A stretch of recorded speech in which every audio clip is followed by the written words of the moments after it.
Today is April the 12th, 2021, and today we're here with Don Nicholson. He's running for the Amarillo Community College Board of Regents. Don, welcome. Thank you for having me over tonight. Let's start off by telling the voters who you are and a little bit about your history, and then we'll go into the Amarillo College Board of Regents. Very good. Kind of what you see is what you get kind of guy. Grew up between White Deer and Panhandle, dryland farm, stalker steer operation. Went to Texas A&M University. Enjoyed my time down there. Was in the Corps Cadets, which there were 7 girls in my freshman class, if that tells you anything, and only about 2,500 freshmen at that point in time. Majored in ag education, which is the same degree that vocational ag teachers have in high school or county agents, those people that have a very diversified, wide background in agriculture. Ended up staying and getting a master's degree, same subject. Taught some classes in reproduction physiology and welding while I was at A&M. Came back, farmed a little bit until I had a brother come back from the Navy and one come back from Leadville, Colorado, where he'd been working in the mines. And Dad decided, since I had a degree, I could go find something else to do. And so I spent about 10 years in the oil and gas business. And then when that kind of crashed in the mid-'80s, went to work for the Texas Employment Commission, worked up to where I supervised the Job Training Partnership Act. We spent a lot of money helping people that didn't have experience or education go to nursing school at Amarillo College, but I covered 26 counties, so we went to Frank Phillips, Clarendon, even up into Seward County College in Kansas for our people in that northeastern panhandle. Spent about 7 or 8 years doing that and working with volunteers, community development type outreach programs to see what the communities needed. And rather than tell them what their problems was, listen to them and hear what their problems were. And then try to put together coalitions and groups to address those. In 2003, went to work for the Texas Department of Health, now Department of State Health Services, and worked with an outreach program to do about the same thing, work but more on a health-related situation. Rather than go into a community and say, hey, you have a teen pregnancy program, I let the community kind of give me the input. We wouldn't guide them, but we'd try to build consensus so they could work together on any individual problem. Kind of became a statewide resource person for how to put together a 501c3 so they could apply for grants and build those coalitions. I even spoke to a group of Japanese that came over after the tsunami wiped out the reactor there in Fujika, Japan. They were putting together a cancer coalition, and I'd done that up here in the Panhandle. All through that, I had worked as a emergency response person, and that meant that I got deployed down to hurricanes, even stayed with the Latter-day Saints program when we were looking after those kids and trying to get that straightened up. I've always been involved in the community. I've spent 32 years on the board of directors for the High Plains Food Bank. I'm the one that's in charge of the food drive every year. I served as president for about 4 years during our expansion program. I worked with the United Way programs all the way through the state employee charitable campaign and so forth. I've always felt that I needed to be involved and to contribute. Some people can give money. I can give time. I was lucky enough to get elected to the board of Amarillo College 2005, stayed until 2015. I spent 5 years as the chairman of that board. I tend to try to get in people involved, solicit those that are a little quieter, because they have thoughts and ideas too, and you need to hear from the constituency out there. A lot of the success that Amarillo College has now was some of the groundwork that was laid back in 7, 8, 9 years ago. I went through 3 presidents of Amarillo College while I was on that board. We lost Dr. Stephen Jones, and we're lucky enough that Dr. Paul Matney was available. And even though we did a nationwide search, we decided he was the best for the school at that point in time. Went through accreditation, and we laid some of the groundwork for some of the outreach programs to help students to succeed, not losing that focus on what the employer needs in this area. Constantly, there were committee meetings, group meetings, consensus building among those employers. What do you need? What kind of skills do we need to provide the students so they can be good in the job market? Not just the hard skills, don't get me wrong, those are needed. Things like changing out a piston ring on a diesel engine, or how to weld overhead, how to do a wind tower and work it through. They also need some soft skills. They need skills to be able to take constructive criticism from their employer, not take it personal. Make that job work. Be on time. Be accommodating to both the customers and your coworkers. Those soft skills are something we've tried to integrate through our program. Not losing sight of those other lifestyle and life skill situations that are out there. We at Amarillo College have done an outstanding job of making sure that our healthcare providers are up to date. They have the continuing education courses that they need to maintain and exceed in their profession. By the same token, we also try to work with the lifestyle situations. People that want to learn how to make a cake or work with computers, that don't want to be a computer programmer, just want to know how to turn it on and make it work. So we've tried to address those. That's a pretty wide spectrum for any community college to get involved with. That, with the hiring of Dr. Russell Lowry Hart and his implementation of some of the programs that we set into play, helped those students to succeed. It's a different culture now going to college than it was when I went to school 50 years ago. We were kind of thrown into it and said, sink or swim. You do this or you don't do that. Nowadays, it's a different culture altogether, and people get intimidated by that. And rather than lose a student because they're having some problems and really don't understand something, we're there to help. And that's why a lot of people can truthfully and proudly say, I got my start at Amarillo College.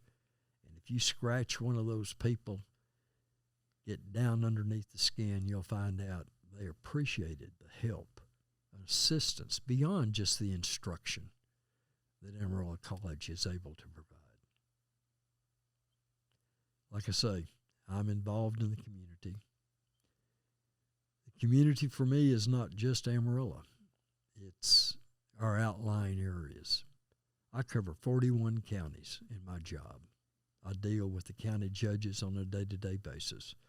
Lately, it's been involved with the COVID-type outbreak and the pandemic and how we can work together to solve some of the problems that is created. But you got to remember, Amarillo College is bigger than just Amarillo. We have campuses and cooperative agreements with Deaf Smith County. The thing we have over at Hereford, it's an outstanding campus because the Hereford community got behind it. The trade school and the basic classes that we work up in Dumas have allowed people out of that community and the surrounding communities to take advantage of education that they didn't have a chance to. And it's been a support from those two sides. We also work with Frank Phillips and Clarendon College. Amarillo College decided not to get into cosmetology, as an example. Clarendon College had an outstanding program. Working together, we allowed them and worked with them to develop a cosmetology program here in Amarillo, Texas. Clarendon College does it. Frank Phillips has the same type of cooperative situation on some of the nursing and healthcare programs. They do some of the basics, and the clinicals are done in Amarillo. So Amarillo is more than Amarillo. You can see that by the way the economic development folks several years ago decided, hey, we got a lot of dairies up here in the northern panhandle. Maybe if we help them get a cheese plant, which they did up in Dalhart, Texas, it will help not only that community, but the region as a whole. And I try to take a big picture on things like that. While I was at AC, I was lucky enough to represent Amarillo College on both the Texas Association of Community College Board and the Community College Association of Texas Trustees, which we are a trustee. We maintain a fiduciary responsibility with those individuals that we represent. We learned a lot, but we also gave them some examples that they've implemented across several of the community colleges that we deal with. You ask where I come from? That's where I come from. Well, that's fascinating. So we call it the Amarillo Community College, but something that came up in a forum the other day is that I guess the official title of Amarillo College is Amarillo Junior College. That's a title that has stuck around for several years because we were limited to associate degree type situations. Is that still the case? It's really not. We do teach some advanced classes. But they can't get a 4-year degree through Amarillo College. Degree, no. But they can get an associate's degree. Associate's degree. Now, there has been some talk with the Texas Higher Education Coordinating Board to allow, because we do have the capacity, but to allow the issuance of a Bachelor of Science degree primarily, or Bachelor of Arts. That's still under review and negotiation. We don't want to compete with the 4-year institutions. They have their place. Mm-hmm. We can give those basics. We can give the more hands-on, the smaller classes, the more personalized instruction to the students that are here. It's a real fine line we try to walk, because I know when Dr. O'Brien made the announcement that WT was going to have a campus, Dr. Matney and I visited with him very closely and came up with an agreement that they would work with graduate and advanced level classes, not the basic English, math, history that's going on. And you'll see that West Texas and A&M have a very good mutual working relationship in that area. So it's my understanding that if somebody graduates from AISD, that they can go to Amarillo College at no cost. There are some provisos in that. I know that we have worked with the Amarillo Area Foundation and a couple of other entities to develop a lower cost situation where some books and fees are paid for going through that program. This is an outgrowth of the old HOST program, Help One Student to Succeed situation that we had back in the 80s and 90s. Good partners with the Amarillo Area Foundation and Director Sibling that's over there. I mean, to me, that's a phenomenal deal for the people who graduate high school from AISD. If they can go to Amarillo College, and that should really help Amarillo College and increase their enrollment, which helps WT because they can sashay right on into their more advanced programs. Let me tell you an interesting thing. We instituted dual credit type programs back several years ago. And we've had people go through that situation. It's kind of an advanced placement type situation. It's not for everybody that's going in high school, but they can take these dual credit classes and get up to 60 hours. In fact, we've had people walk across the stage at the Emerald College graduation, get an associate degree on one day, and the next day go back and get their high school diploma. So it's been a very proactive, productive type situation to have that dual credit situation available. Mm-hmm. And that's one of the things we listen to the community and emphasize that. Well, I guess you're an example of somebody who goes and gets a good education and a degree, but you go into another field of work. 80% of what I use today was not even discovered when I was going to school. I would not have imagined that I would spend as much time on a computer. I send 50 or 60 emails a day to people all over the state, primarily my county judges that I deal with. But taking Ms. Hudgens' typing class in high school has paid off as much as anything I've done. Yep. But when I look at some of the advancements that have happened, not just in the computers, but in the theory and the practice of science. When I went down to A&M, I came out of Mr. Burcham's high school biology class. And, man, they were talking DNA and RNA, and I was talking skeletal system. It took me a couple of years to catch up.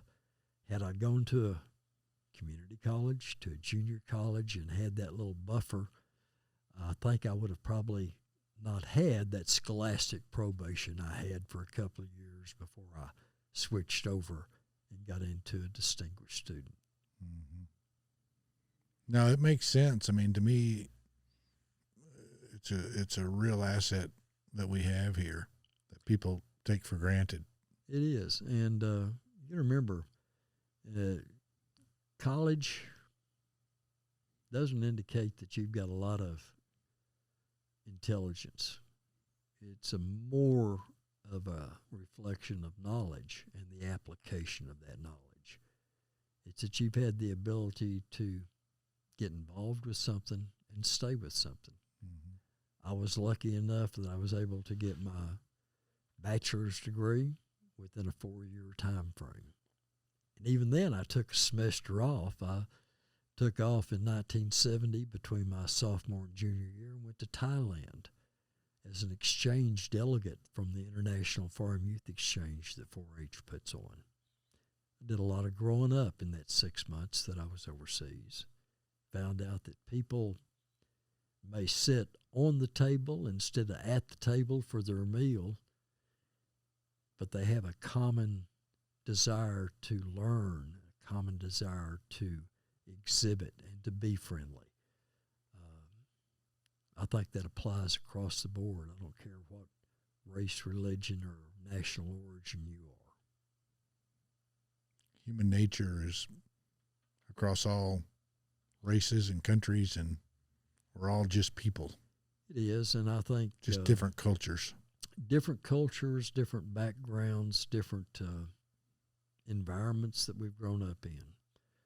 But that's why that old saying that we're a melting pot, I think it is. I think we take words and customs and food from multiples of cultures and enjoy them and enjoy the idea that we can work together and we can learn from each other.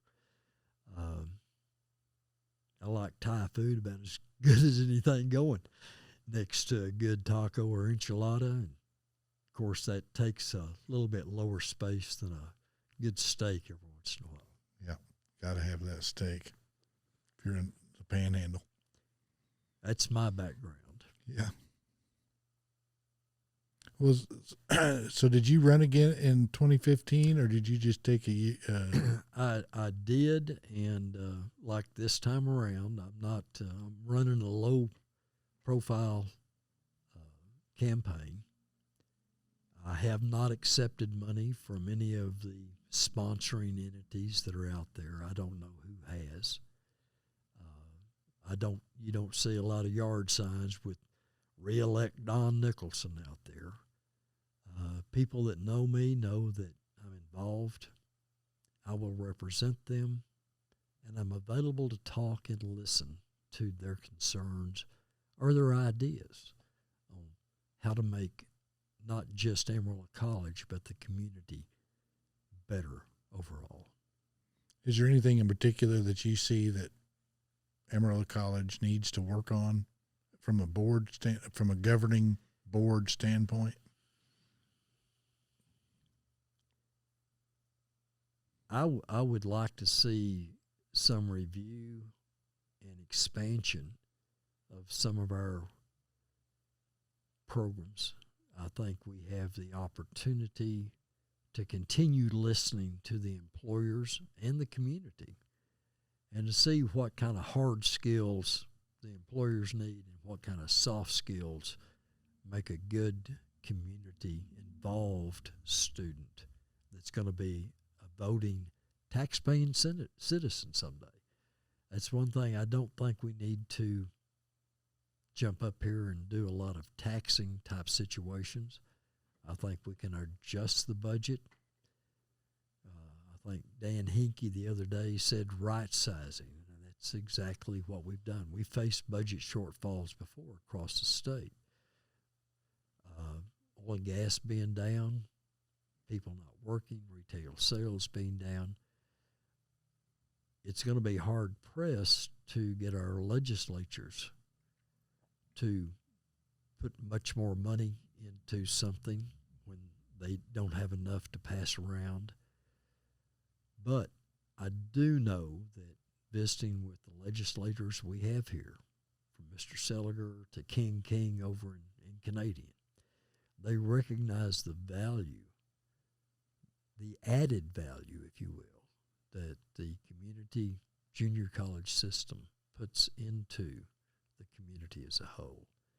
And I think in doing so, they know that we've got to have a good, well-trained employee base to draw from. So I think they will adjust and try to help where they can as legislative situations.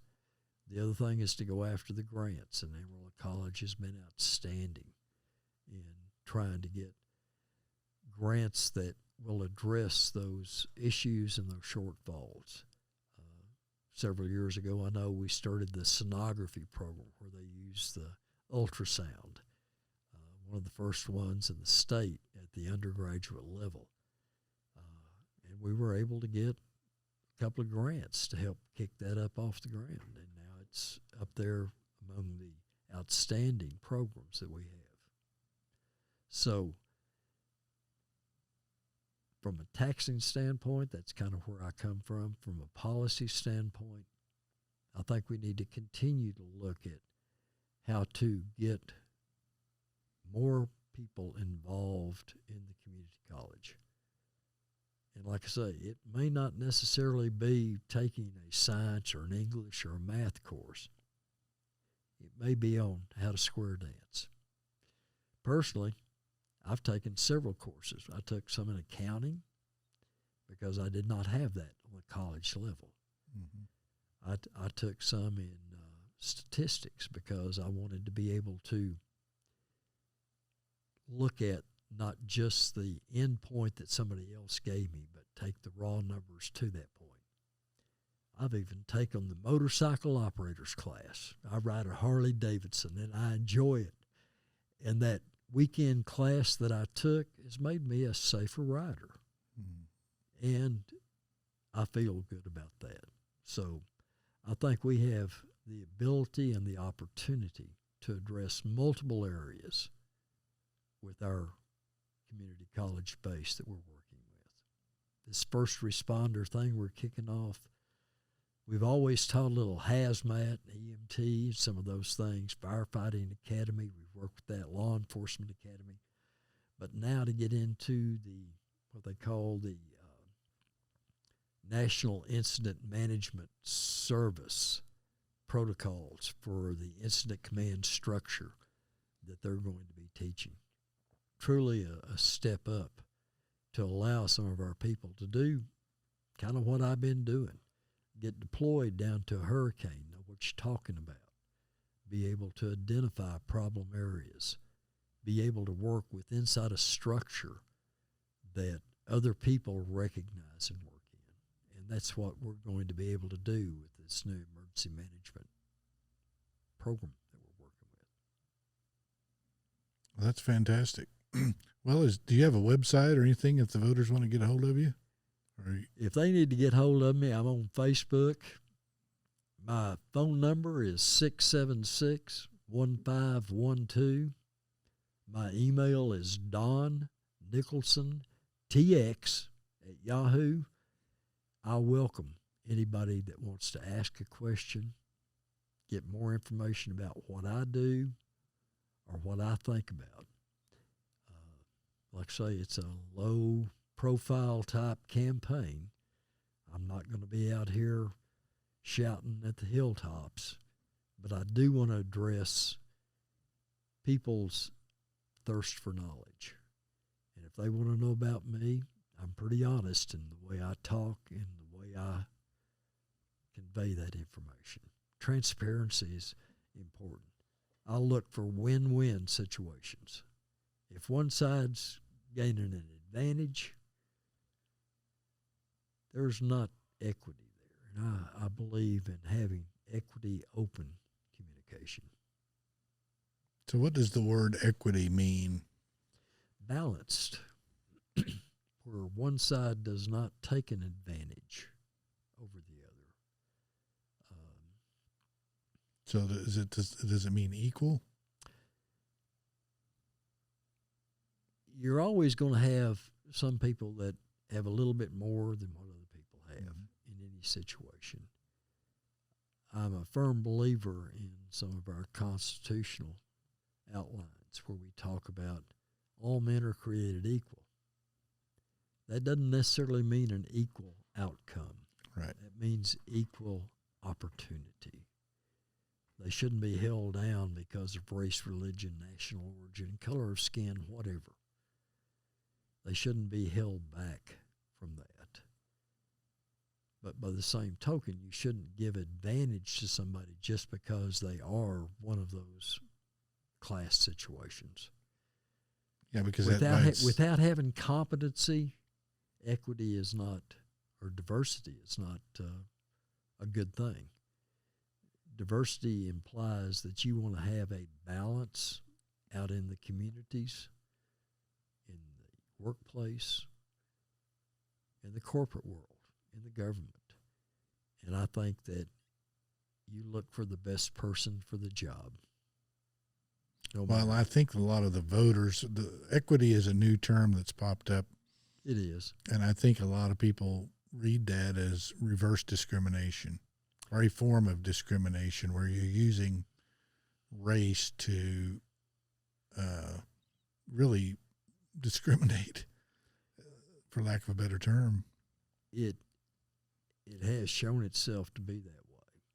And white culture has not been the only one discriminated against. Some of the lawsuits that Harvard is running against right now is against, or being brought by Asian Americans because they have been discriminated against, even though they've had better scores, better community involvement, several steps above things, simply because somebody thought we need to have a different color in there or a different ethnic background.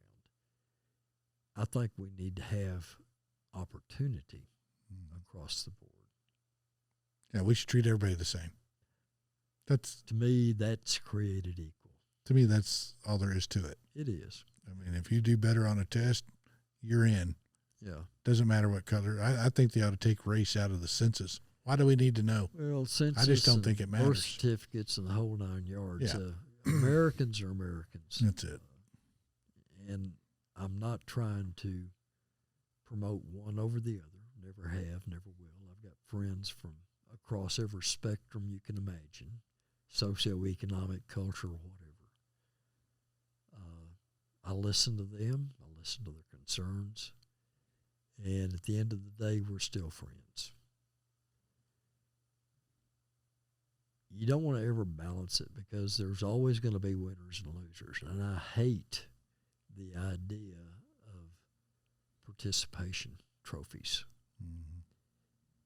Somebody is going to win. They've either worked harder for it, they had a lucky day, the wind at their back, or whatever. They just have that talent. They have a talent. Yeah.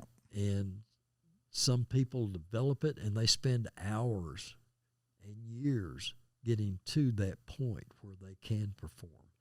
And I don't care if you're talking about somebody playing football, tennis, or if you're talking about somebody in the corporate world that spent that extra time. You know, they say it takes 10,000 hours of practice to be good at anything. And I don't care if that's shooting a basketball or if that's figuring out the way to balance a equation for a scientific formula. You've got to put the time in for it. You've got to have some basis to know what you're talking about. You shouldn't give anything to anybody. Let them work for it. Everything should be earned. Yes, sir. Well, very good. Well, we appreciate you coming by today, and good luck. I appreciate that, sir, and know that I will represent the community. Very good.